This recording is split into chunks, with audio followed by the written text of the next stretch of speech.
رمضان میں اللہ تعالیٰ آخر کیوں چاہتا ہے کہ اس کا بندہ بھوکا اور پیاسا رہے؟ اللہ تعالیٰ کے ساتھ ہمارے تعلق کی نوعیت کو پہلے سمجھ لینا چاہیے۔ اللہ تعالیٰ کائنات کے خالق ہیں، میں ان کا بندہ ہوں۔ مجھے اس دنیا میں انہوں نے کیوں بھیجا ہے؟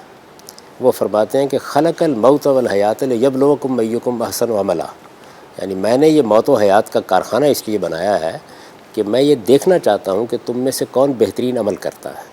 اس سے یہ حقیقت واضح ہو گئی کہ میں یہاں امتحان کے لیے آیا ہوں۔ جب میں یہاں امتحان کے لیے آیا ہوں تو کوئی پرچہ امتحان بھی ہوگا جس سے مجھے گزرنا ہے، تو یہاں تکلیفیں آتی ہیں، مشقتیں آتی ہیں، مجھے جد و جہد کرنی پڑتی ہے، میرے لیے صبر کے مواقع پیدا ہوتے ہیں، شکر کے مواقع پیدا ہوتے ہیں۔ اس میں جو سب سے بڑا امتحان ہے وہ میرے اخلاق کا امتحان ہے۔ یہ آپ جانتے ہیں کہ ہم اس دنیا میں جب انسانوں کے ساتھ معاملہ کرتے ہیں تو اس میں یہ ضرورت محسوس ہوتی ہے کہ ہمارے مفادات اور ہماری خواہشات ہم پر غلبہ نہ پالیں۔ ہماری ماں ہے، ہمارا باپ ہے، ہماری بیوی ہے، ہمارا شوہر ہے، ہمارے بہن بھائی ہیں، ہمارے اعزاء اقربا ہیں، ہمارے دوست احباب ہیں، کچھ لوگوں کے ساتھ ہم کاروبار کرتے ہیں، ہمارا ایک معاشرہ ہے، اس معاشرے میں ہم اپنا کردار ادا کرتے ہیں۔ ان سب جگہوں پر جو امتحان برپا ہے وہ اصل میں اخلاق کا امتحان ہے۔ کسی کو آپ کو تول کے دینا ہے، کسی کے لیے دوا بنانی ہے، کسی کو آپ نے قرض دینا ہے، کسی سے لینا ہے، کسی کی مدد کرنی ہے، کسی ضرورت مند کی مدد کے لیے پہنچنا ہے، یہ سب چیزیں مل کر آپ کے گرد و پیش کا ماحول بنا رہی ہیں۔ ٹھیک ہے۔ اس ماحول میں ہر موقع کے اوپر معرض امتحان میں ہے، اور ہر موقع پر آپ سے یہ سوال کیا جاتا ہے کہ آپ یہاں پر کیا رویہ اختیار کریں گے۔ اعلیٰ اخلاق پر قائم رہنا کوئی آسان کام نہیں ہے۔ اس کے لیے ضروری ہے کہ آپ کا اپنے پروردگار کے ساتھ سچا تعلق قائم ہو۔ تو پروردگار کے ساتھ سچا تعلق یہ بھی در حقیقت ایک اخلاقی تقاضا ہے۔ دیکھیے اخلاق کیا ہے؟ اخلاق یہ ہے کہ میرے جتنے رشتے ہیں میں ان سب کا حق ادا کروں۔ اس کی ابتدا یہیں سے ہوگی۔ تو ماں باپ نے مجھے وجود بخشا ہے اس دنیا میں ظاہر اسباب کے لحاظ سے، ظاہر ہے کہ میرے اوپر ان کے کچھ حقوق عائد ہوتے ہیں، میں ان حقوق کو ادا کرتا ہوں۔ اسی طریقے سے میرے معاشرے کے میرے اوپر کچھ حقوق ہیں، میرے بچوں کے میرے اوپر کچھ حقوق ہیں، میرے اعزاء اقربا کے حقوق ہیں۔ ان سب حقوق میں اگر آپ غور کریں تو سب سے بڑھ کر حق کس کا ہونا چاہیے؟ میرے خالق کا۔ بالکل، یعنی میرا ایک پروردگار ہے، منعم حقیقی ہے، مجھے زندگی اس نے دی ہے، یہ رشتے بھی اسی کے دیے ہوئے ہیں۔ تو اگر اللہ تعالیٰ کی سچی معرفت انسان کو حاصل ہو اور وہ اس کے اوصاف کا اچھا شعور رکھتا ہو تو اس کا بڑا گہرا تعلق اپنے پروردگار سے قائم ہوتا ہے۔ یہ جو تعلق ہے یہ تین جہتوں میں نمایاں ہوتا ہے۔ ایک یہ کہ وہ میرا پروردگار ہے، میرا معبود ہے، میں اس کے لیے ایک جذبہ پرستش رکھتا ہوں، یہ میری فطرت کا تقاضا ہے۔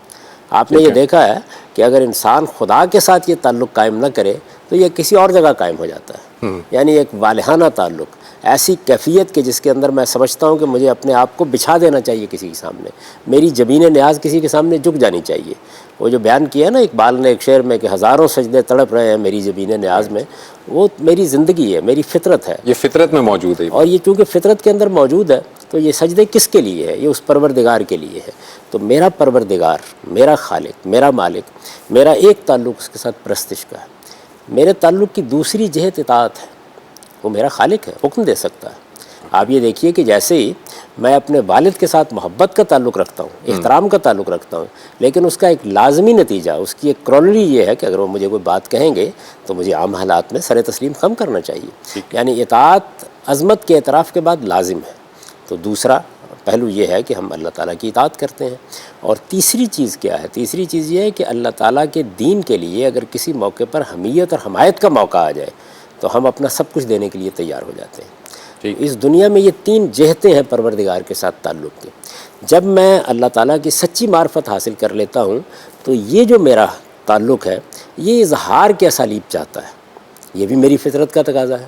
یعنی میں کسی سے محبت کرتا ہوں تو کچھ اسالیب ہوں گے جو میں اختیار کروں گا اظہار کے۔ یعنی میں اپنی ماں کے ساتھ محبت کرتا ہوں، میں اپنے باپ کے ساتھ محبت کرتا ہوں، کبھی میں ان کا ہاتھ چوم لوں گا، کبھی ان کے پاس بیٹھوں گا، کبھی ان کے پاؤں دباؤں گا، وہ بلائیں گے تو ان کے پاس جاؤں گا۔ یہ در حقیقت کیا ہے؟ دوستوں اور تعلق والوں کے ساتھ ہم مصافحہ کرتے ہیں، معانقہ کرتے ہیں، یہ اظہار محبت کے اسالیب ہے۔ اسی طرح اللہ تعالیٰ کے ساتھ ہمارے تعلق کا اظہار کیسے ہوگا؟ وہ عبادات کی شکل میں ہوتا ہے۔ تو اس میں روزہ یہ در حقیقت آدمی کو مجسم اطاعت بناتا ہے۔ یہ اللہ تعالیٰ کے ساتھ جو میرا تعلق ہے اطاعت کا، یہ میں اس کا اظہار کرتا ہوں۔ آپ یہ دیکھیے کہ عام حالات میں اللہ تعالیٰ نے مجھے بہت سے احکام دیے ہیں، ان احکام کے معاملے میں میرے پاس عقلی استدلال بھی موجود ہے۔ یعنی اللہ تعالیٰ کہتے ہیں کہ تمہیں بدکاری نہیں کرنی چاہیے، میں بتا سکتا ہوں کیوں نہیں کرنی چاہیے۔ اللہ تعالیٰ کہتے ہیں تمہیں دوسروں کی حق تلفی نہیں کرنی چاہیے، مجھے معلوم ہے کیوں نہیں کرنی چاہیے، میری فطرت شہادت دیتی ہے. کسی کی جان مال آبرو کے خلاف زیادتی نہیں کرنی چاہیے. یہ ساری وہ چیزیں ہیں جن کے لیے عقلی استدلال میری فطرت میں موجود ہے، میں اس کو بیان کر سکتا ہوں.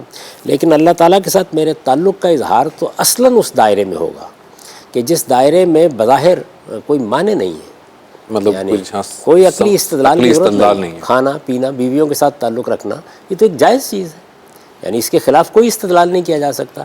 اللہ تعالیٰ ان چیزوں سے کچھ وقت کے لیے روک دیتے ہیں کہ فجر کے بعد سے لے کے غروب آفتاب تک آپ ان چیزوں کے قریب نہیں جائیں گے. اب ظاہر ہے یہ ابتلاء کا حکم ہے، یعنی گویا اب اطاعت کا اصل امتحان شروع ہو گیا. چیز ایسی ہے کہ جس سے عام حالات میں رکنے کی کوئی وجہ نہیں ہے، اس کے حق میں کوئی عقلی استدلال پیش نہیں کیا جا سکتا. یہ مجرد خدا کا حکم ہے جس کی بنیاد پر میں صبح سے لے کے شام تک نہ کھاتا پیتا ہوں نہ ازدواجی تعلق قائم کرتا ہوں. ٹھیک ہے. یہ جو چیز ہے یہ اصل میں مجھے مجسم اطاعت بنا دیتی ہے. اچھا، اس میں ایک اور پہلو یہ ہے کہ جن چیزوں پر پابندی لگائی گئی ہے وہ چیزیں ایسی نہیں ہیں کہ جن کی رغبت حادثتاً ہوتی ہے. نہیں، اگر آپ نے نہیں کھایا پیا تو چند گھنٹوں کے بعد آپ کی جبلت آپ کے اوپر سوار ہو جائے گی، آپ کا باطن تقاضا کرنا شروع کر دے گا، صحیح بات. پیاس لگنے لگے گی، بھوک لگنے لگے گی.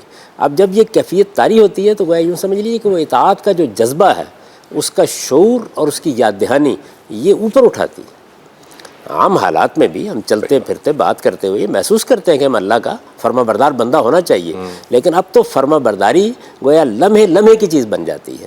تو روزے نے اللہ تعالیٰ کے ساتھ یہ جو اطاعت کا تعلق ہے اس کی تجسیم کر دی ہے، یعنی یوں سمجھ لیجئے کہ اس کو ایک مشہود حقیقت بنا دیا ہے. اس لحاظ سے یہ بڑی غیر معمولی عبادت ہے. اللہ تعالیٰ نے یہ عبادت ہم پر اس لیے فرض کی، اس کی وجہ بتا دی ہے، لعلکم تتقون، کہ تمہیں عام دنیا کی زندگی میں میری اطاعت کرنی ہے، تمہیں میرے حدود کی نگہداشت کرنی ہے. تقویٰ کیا ہے؟ حدود الہی کی نگہداشت، یعنی کچھ چیزوں سے اللہ نے روکا ہے، رک کے رہنا ہے. یہ عام زندگی کا امتحان ہے. اس کی تربیت کے لیے ضروری ہے کہ تم ان چیزوں پر کچھ وقت کے لیے پابندی لگا کر وہ اطاعت کا جو داعیہ ہے یا اطاعت کا احساس ہے یا میرے ساتھ اطاعت کا جو تعلق ہے اس کو شعور کی سطح پر لے آؤ.